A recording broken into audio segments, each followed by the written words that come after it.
Let's start with you here. First of all, there was the issue of, recall that under former President Buhari, there was the issue of, okay, change service chiefs. He changed them after a while. We had some level of peace for some time, but then we had issues from Kaduna, we had issues in Zamfara, we had issues in Niger State at the time, we had issues in Benue and in Plateau and so on. Now we have fresh blood, fresh faces. Talk to me when you saw the names of these persons, you would have done background. Some of them you must have known them on one-on-one, as the case may be. What confidence do you have that this is a game changer so far? Well, let me start by congratulating them, the four of them, that is starting from the NSA down to the 3 service chiefs, and even the CDI. I congratulate all of them, and even the acting Inspector General of Police. It's an awesome one. I also want to salute the dexterity of the president, his swift approach.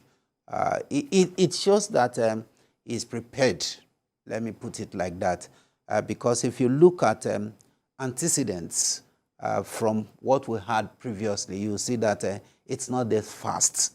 You see a lot of politics and bickering before appointment and all those stuff like that. But we saw a man that seems to know what he's doing. He knows what he wants. And I think before now he already has a template of those people he wants to work with at the back of his heart. And so far, so well. In the security industry, I'm not disappointed, I must confess. I'm not disappointed. In actual fact, it will shock you that in the military, in the army alone, the young man that came is of the 38th course, or 37th course, or something like that, and those that are on ground are of the 36th course or so. So you are talking of most probably about almost, if not almost 100 major generals that are most likely going to go, as it is now. And that is the question. And that is the question, or that is even the concern sometimes, because all of those other generals are people who have been trained, who have experience, wealth of experience in their own respect. Well, the government has a way of, they are always in reserve. And apart from that, government have a way of always getting back to them. It may not be in this core assignment. Nigeria is a very large country. As we speak now, the president has more than 4,000 appointments to make. More than 4,000 appointments to make within a few days.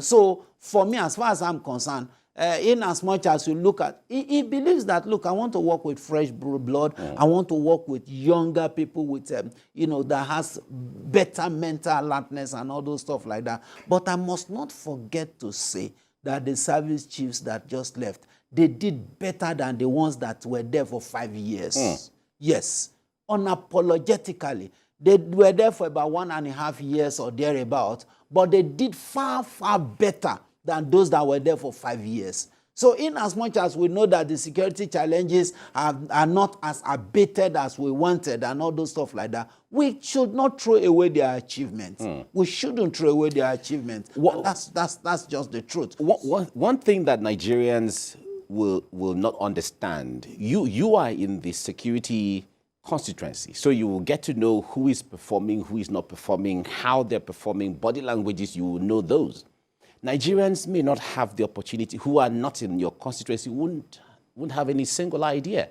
Theirs is, they want where there's no bomb explosion anywhere, there's no kidnap anywhere, there's no shooting anywhere, and so on. The moment you hear that, then they feel, oh, something is going on somewhere. But talk to us how challenging it is to rid the country of some of these things. Recall those days where we are able to travel from Maiduguri to Gombe, from Gombe to Enugu to Port Harcourt, whether it is by night or by day. Nobody was thinking there's something that's going to affect the security. Let me say something.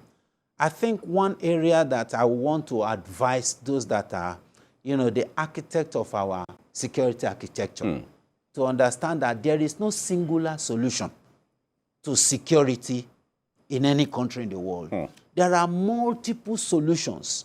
And what a good chief does, whether of Army, Navy, or Air Force, is to apply a measure of all the solutions. emphasize some areas more, but apply the measure of all. Immediately you refuse to apply some of the solutions, that become the vulnerability that the threat will exploit. You understand? So if you ask me, we have avalanche of security problems and challenges, but they are not insurmountable. The ones that are caused domestically, they are easier to solve. But the problem, and I think I want to encourage them more, is to concentrate and look more at international infiltration into our security challenges. The Zamfara gold, the Kaduna gold, the Borno Bauchi Californium, you understand? Now the mineral resources that are being exploited by these countries illegally.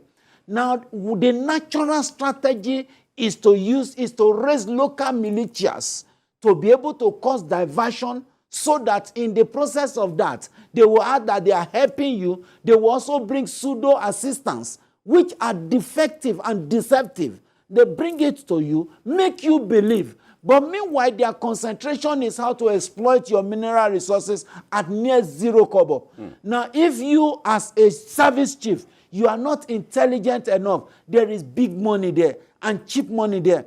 Once you are bought in, you would have failed ab initio.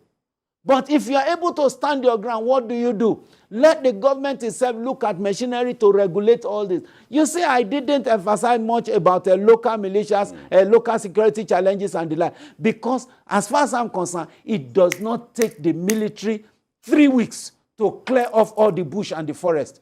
Once they know that this is what they want to do. But the major challenge will be the international angle to our security. They know how to raise local militias. They know how to fund and sponsor any group in whatever name, whether you call it Boko Haram, whether you call it ISWAP, whether you call it IPOB, whatever name you call it. Once there is a mineral resource or there are mineral resources in certain areas and they are interested in it, don't forget that we now have oil in the Chad Basin.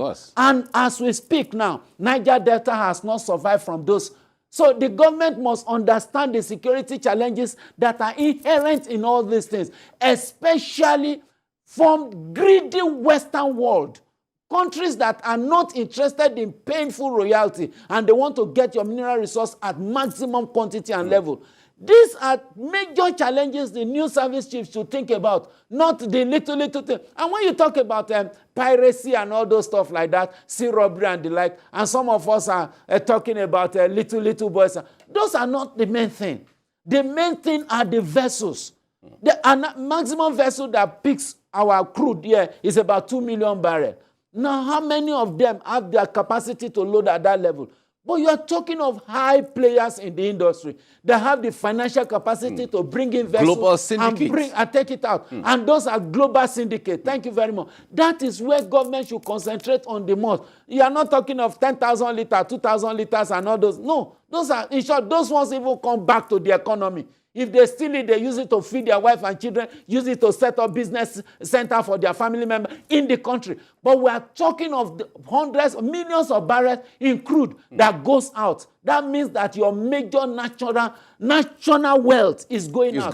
Those are the major things, I think, if you ask me, that government should exert real energy on.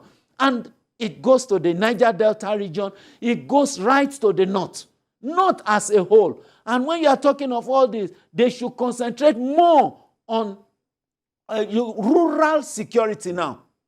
Let the police do their job, yes, but rural security, because for me, I think that should be Mr. President's major concentration and target. Rural security. All right.